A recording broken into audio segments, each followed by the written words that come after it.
You who would follow after me from this time on must be willing to pay the price of wholehearted dedication to the doing of my Father's will.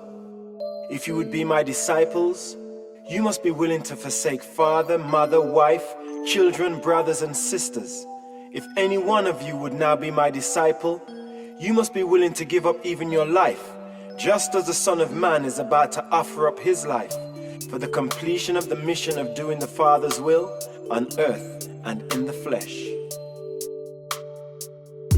If you are not willing to pay the full price, you can hardly be my disciple.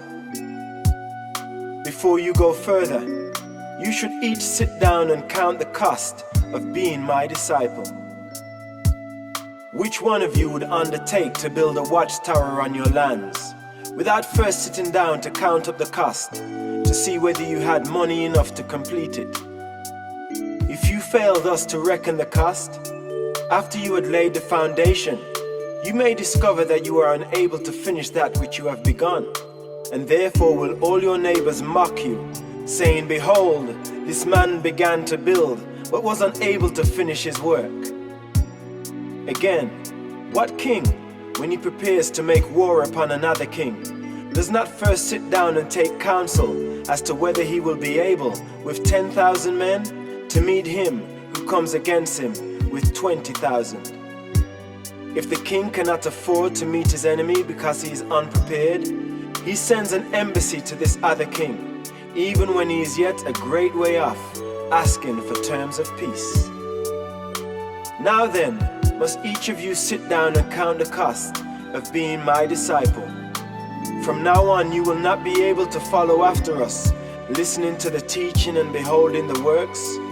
You will be required to face bitter persecutions and to bear witness for this gospel in the face of crushing disappointment. If you are unwilling to renounce all that you are and to dedicate all that you have, then you are unworthy to be my disciple. If you have already conquered yourself within your own heart, you need have no fear of that outward victory, which you must presently gain when the Son of Man is rejected by the chief priests and the Sadducees and is given into the hands of mocking unbelievers. Now should you examine yourself to find out your motive for being my disciple. If you seek honor and glory, if you are worldly minded, you are like the salt when it has lost its savor. And when that which is valued for its saltiness has lost its savor, wherewith shall it be seasoned? Such a condiment is useless. It is fit only to be cast out among the refuse. Now have I warned you to turn back to your homes in peace, if you are not willing to drink with me the cup which is being prepared.